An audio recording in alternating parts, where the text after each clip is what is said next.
տարի առաջ այսօրը Արցախի ժողովուրդը համաժողովրդական հանրաքվեում համարագրեց 1991 թվականի սեպտեմբերի 2-ին Լեռնային Ղարաբաղի ինքնավար մարզի պատգամավորների որոշմամբ Լեռնային Ղարաբաղի Հանրապետության հռչակում։ Իսկ 2006 թվականի դեկտեմբերի 10-ին ընդունեց Լեռնային Ղարաբաղի Հանրապետության սահմանադրությունը։ Ցավոք այսօր խորհրդանշական այս օրը նշում ենք Արցախից հեռու հայրենազարգվածի և բռնատեղանվածի կարգավիճակով։ Հարգելի ներկաներ, առաջարկում են մեկ րոպե լրությամբ հարգենք արցախյան բոլոր պատերազմներում մահապատասխաններ և 2023 թվականի սեպտեմբերի 25-ին Բերձապահեսի պայթյունի հետևանքով անվեր զոհերի հիշատակը։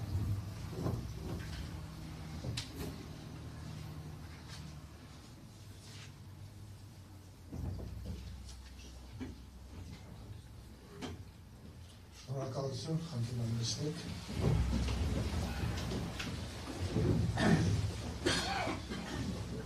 Ի նշանորում եմ դեկտեմբերի 10-ի պատմական իրադարձությունների Արցախի Հանրապետության սահմանադրության 113-րդ հոդվածի 2-րդ մասի պարագայում համապատասխան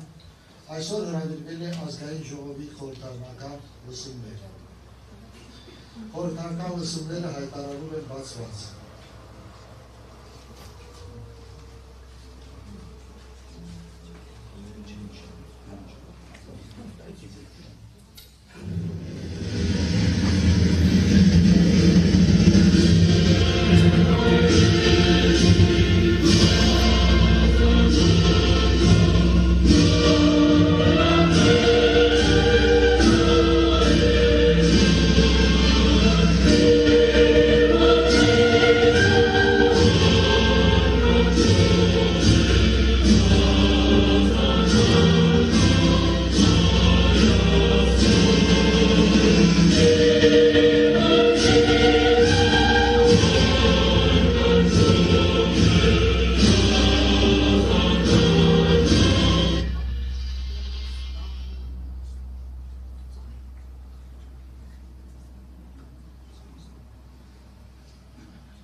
Այսօրվա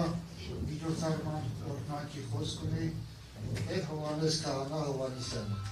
Խնդրեմ Տեր Հովհաննես։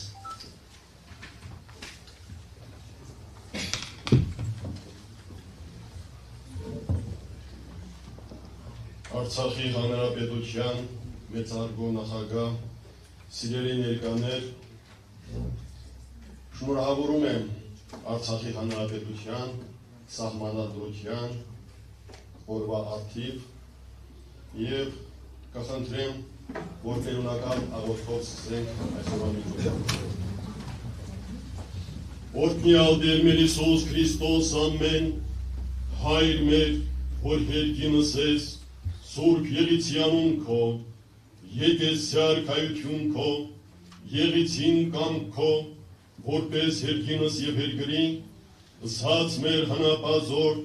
տուր մեզ այսօր, եւ թող մեզ պարտիս մեր, որպես եմեք թողունք մերոց պարտաբանած, եւ մի դաներս մեզի փորձություն, այլ պրիկյազ մեզի չարե, զիքոյ արքայություն եւ զորություն եւ փառք հավիտյանս ամեն, ըս գործը ձեռած մերոց ուղիղ արայ մեզ Տեր, եւ ըս գործը ձեռած մերոց հաջողյա մեզ ամեն։